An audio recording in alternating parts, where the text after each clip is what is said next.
Hello everyone, আসসালামু আলাইকুম। কেমন আছেন আপনারা সবাই? আশা করছি সবাই আল্লাহর অশেষ রহমতে ভালোই আছেন।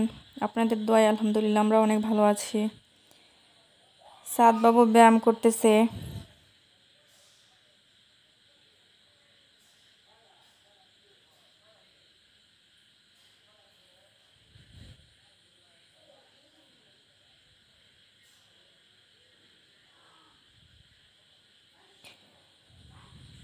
মোটামুটি বেশ ভালোই ব্যায়াম করতে পারে। আমি বসে বসে আর ব্যায়াম দেখছিলাম আর হাসছিলাম।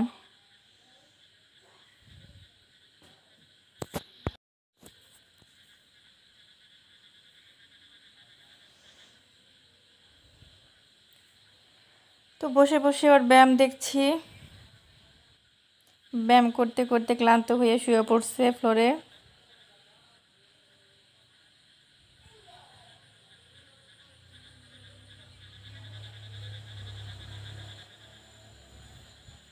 আবার লজ্জা পাচ্ছে ক্যামেরা দেখে, ভিডিও করছি দেখে। চলে যাচ্ছে ভিডিওর সামনে থেকে, মোবাইলের সামনে থেকে চলে যাচ্ছে বারবার, আবার আসছে।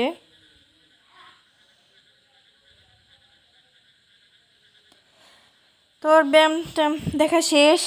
এখন দুপুরবেলা রান্নায় চলে আসলাম। দুপুরে রান্না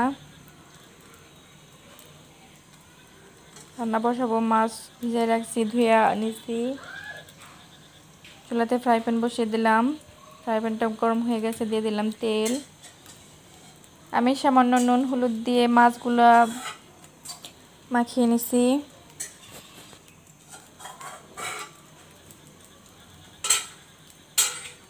আমি আজকে রান্না করবো পাঙ্গাস মাছ। আমার তেলটা গরম হয়ে গেছে। ফ্রাই প্যানের চারদিকে তেলটা ছড়িয়ে দিলাম। তো মাছগুলো দিয়ে দিচ্ছি, হালকা ভেজে নিব।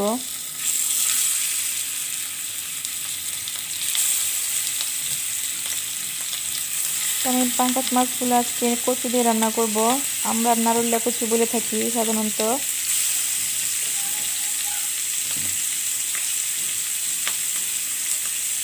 আর লতি হয়, ওই লতিগুলোই কিন্তু বাজারে বিক্রি করে।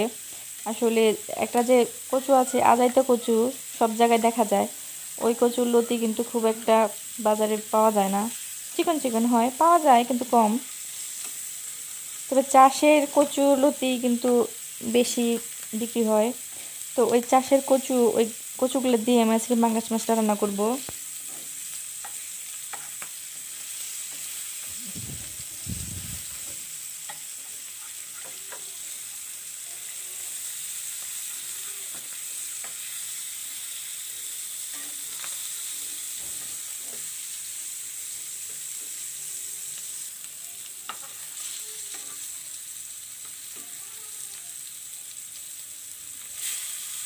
তো মাছগুলোর এক পিঠ ভাজা হয়ে গেছে, আমি উল্টিয়ে দিচ্ছি।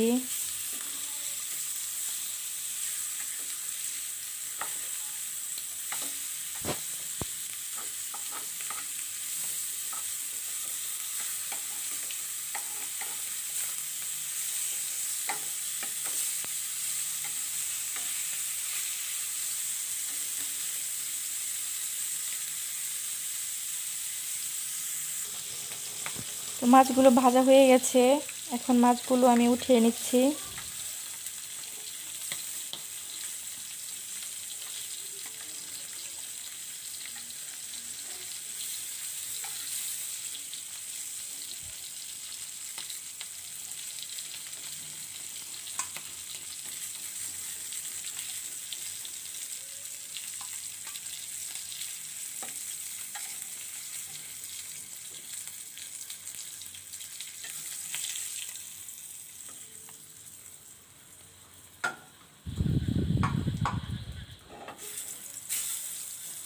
তো এখন মাছের তেলের মধ্যে আমি দিয়ে দিব পেঁয়াজ কুচি।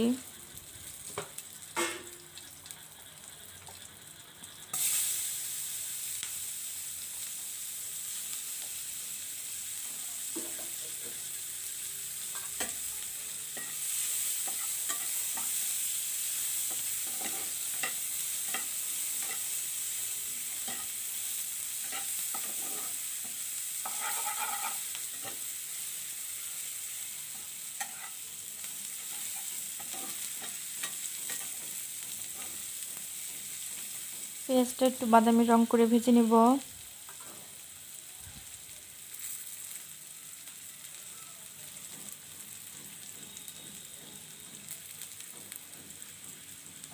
তোমার পেঁয়াজটা ভাজা হয়ে গেছে, এখন আমি দিয়ে দেবো এখানে একটু পানি।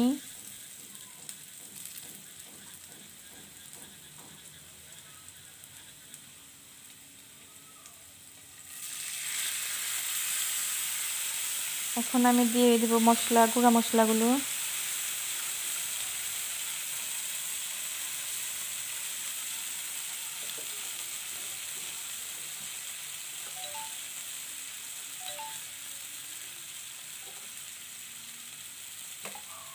তো দিয়ে দিলাম স্বাদ মতো লবণ,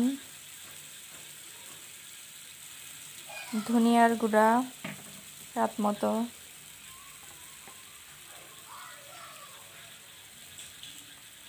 হলুদের গুঁড়া,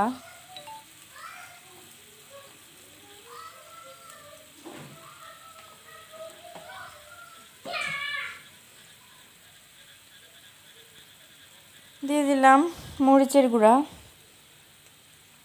এখন এটা ভালোভাবে নেড়েচেড়ে মিশিয়ে নিব। আমি আর কোনো মশলা ব্যবহার করব না,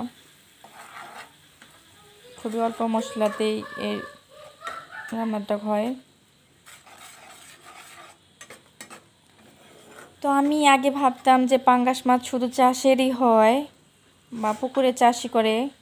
তো এখন আমি জানলাম আর কি যে পাঙ্গাস মাছ পুকুরের থেকে নদীতেও হয়। আমি আসলে জানতাম না যে নদীতেও পাঙ্গাস মাছ পাওয়া যায়। তো এই পাঙ্গাসটা যমুনা নদীর পাঙ্গাস, চাষের না।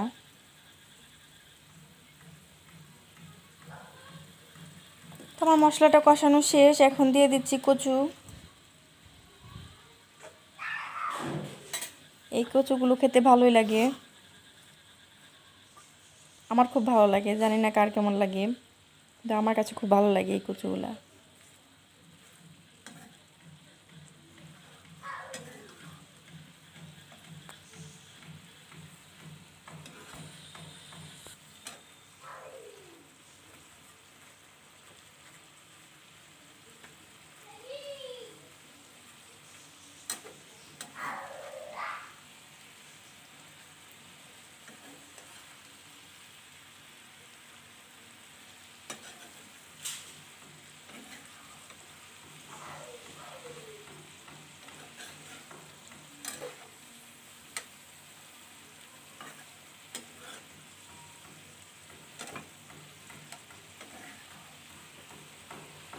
মশলার সাথে কচুটা ভালোভাবে নেড়ে চেড়ে মশলাটা মিশিয়ে নিছি। এখন ঢাকনাটা ঢেকে দেব।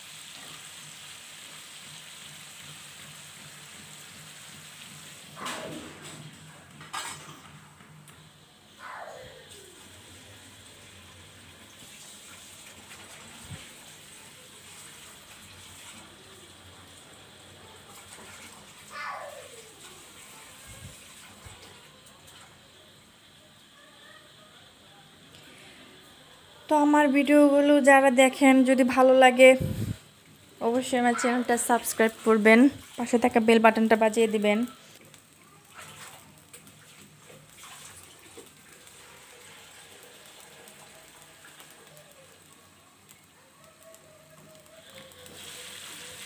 তো ঢাকনাটা তুলে দিলাম, আমার তরকারিটা কষানো হয়ে গেছে। এখন দিয়ে দিব আমি পানি, পরিমাণ মতো পানি দিয়ে দিলাম।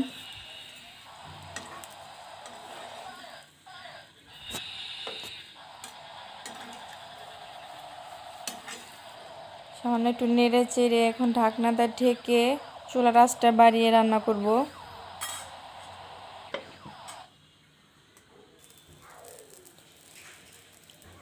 তো মাছের তরকারিটা হতেছে, তো পাশের চুলায় আমি দিয়ে দিলাম কড়াই, আর কড়াইটা গরম হয়ে গেছে।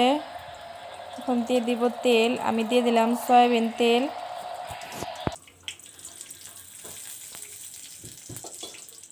আর দিব সরিষার তেল। আমি সয়াবিন তেল আর সরষের তেল একসাথে মিশিয়ে রান্না করব আজকে। এখানে আমি মুরগির মাংস রান্না করব।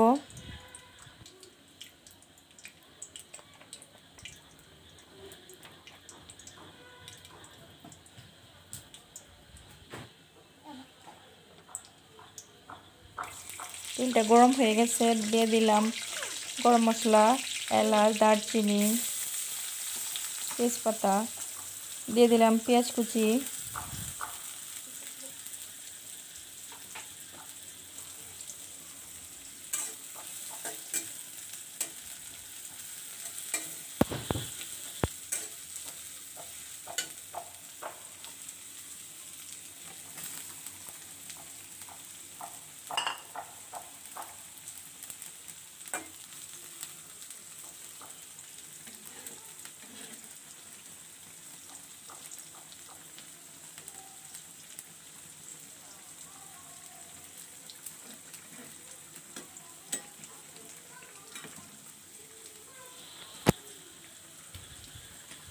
তো এদিকে রান্না হতে হতে এদিকে আমার সব তরকারিতে দিয়ে দিলাম মাছগুলো দিয়ে আমি আবার ঢাকনাতে ঢেকে দিলাম।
তো আমি এখানে দিয়ে দিচ্ছি আদা পেস্ট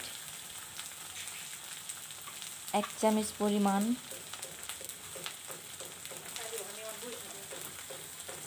রসুন পেস্ট 1 চামচ পরিমাণ,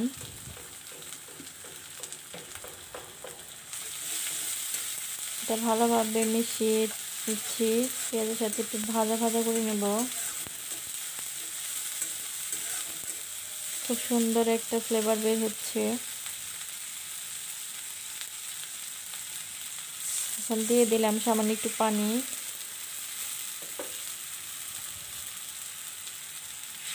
এখন আমি শুকনা মশলাগুলো ব্যবহার করব, পানি না দিলে মশলাগুলো পুড়ে যাবে। তো দিয়ে দিলাম ধনিয়ার গুঁড়া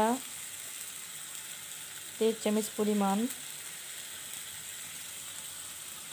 হলুদের গুঁড়া 1 চামচ পরিমাণ,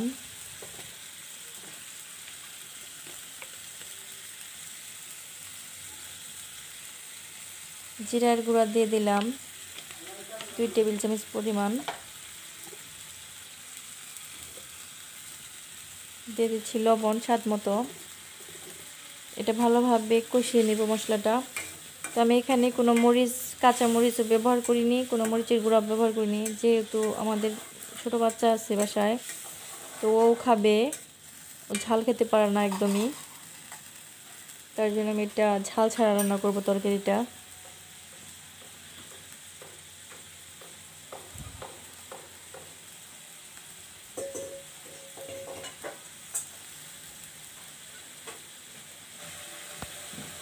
তোমার মশলাটা কষানো হয়ে গেছে, উপর দিয়ে তেল উঠে আসছে। এখন আমি দিয়ে দেব মুরগির মাংস। আমার এটা ফার্মের মুরগি।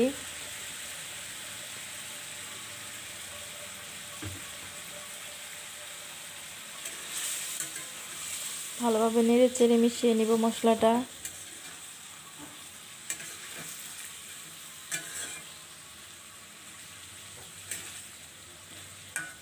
ঢাকনাটা ঢেকে দেবো এখন।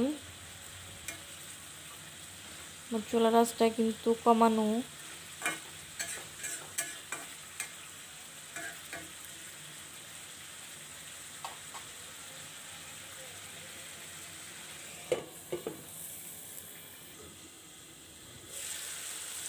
তো কিছুক্ষণ পর ঢাকনা খুলে আবারও নেড়ে চেড়ে মিশিয়ে দেব।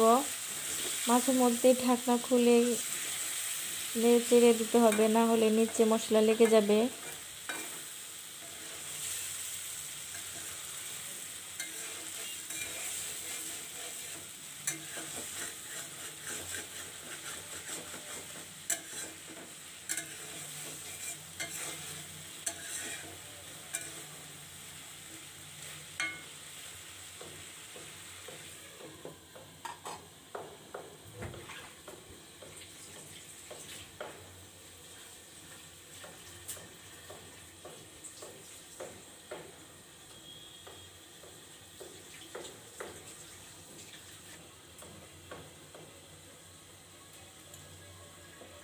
আমি বেশ সময় নিয়ে মাংসটাকে কষাবো, যে পর্যন্ত মাংসের গায়ে থেকে একটা তেল তেল ভাব বের না হবে। মশলা থেকে একটা তেল তেল ভাব কিন্তু বের হওয়া শুরু হয়ে গেছে।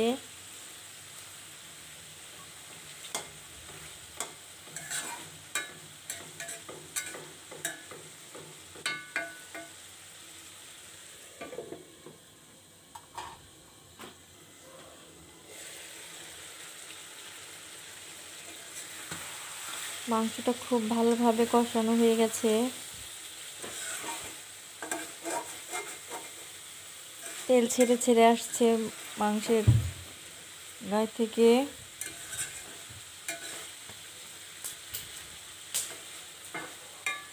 তো আমি আবারও ঢাকনা দিয়ে কিছুক্ষণ কষিয়ে নেব।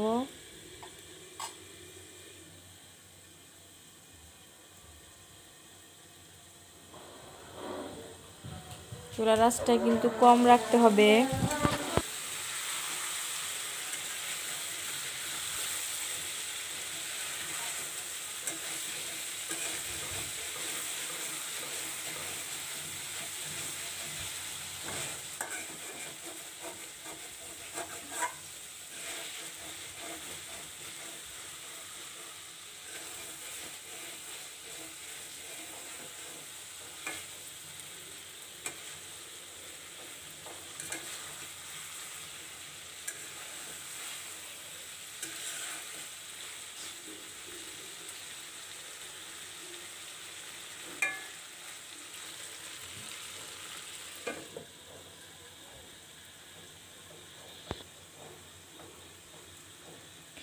তো আমি বেশ সময় নিয়ে মাংসটা অনেকক্ষণ কষিয়ে নিচ্ছি,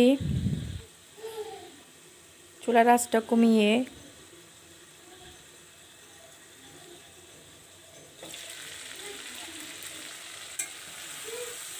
মাঝে মাঝে ঢাকনা খুলে নেড়ে চেড়ে দিছি, না হলে মশলার নিচে লেগে যাবে।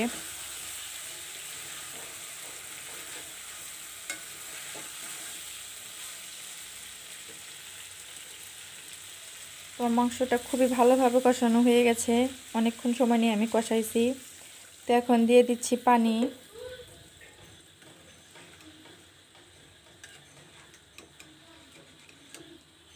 তো পানিটা দিয়ে আমি ভালোভাবে নেড়ে চেড়ে নিচ্ছি। তো আমি আরেকটু পানি দিব এখানে।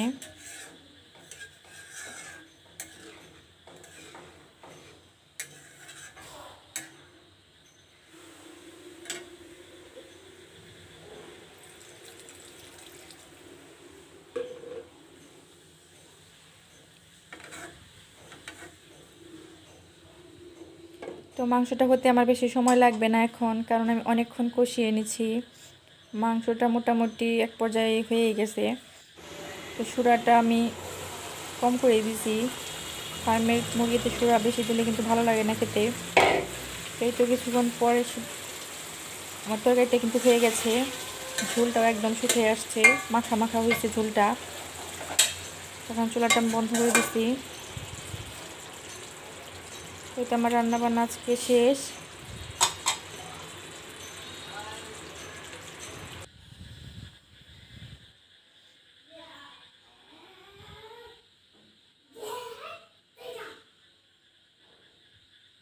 তো এদিকে আমার কচুর তরকারিটা হয়ে গেছে।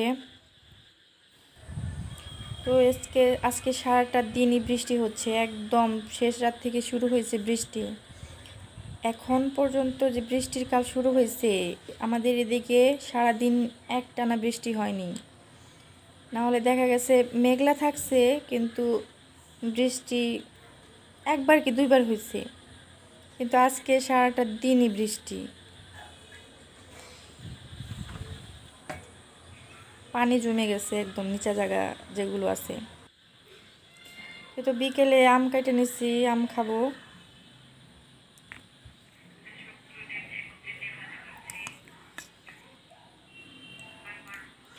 এই আমটা খুব একটা বেশি মিষ্টি ছিল না, একটু টক টক। আম উপরে মিষ্টি ছিল, কিন্তু আইটটা টক টক ছিল। যাই হোক, এখন বিকেলবেলা বাইরে চলে আসছি। দেখেন কি অবস্থা, মেঘলা দিন ভালো লাগে না, এরকম বৃষ্টি থাকে সারাদিন। তো পাখিগুলা খাবারগুলা একদম ফালাইয়া নিজ দা বারান্দাটা পুরো নোংরা করে ফেলছে। তো বৃষ্টির দিনে কাপড় চোপড় শুকানো খুবই ঝামেলা। তো 2 দিন ধরে কাপড় শুকাতে রাখছি বারান্দায়, শুকানোর কোনো নামও নাই, একদম ভেজা এখনো। মনে হয়েছে যেন এইমাত্র আয়না শুকা দিছে, এরকম ভেজা রয়ে গেছে। এই একটা ঝামেলা বৃষ্টির দিনে, কাপড় চোপড় শুকাতে চায় না। তো আজকের মতো এখানে বিদায় নিচ্ছি, সবাই ভালো থাকবেন, আল্লাহ হাফেজ।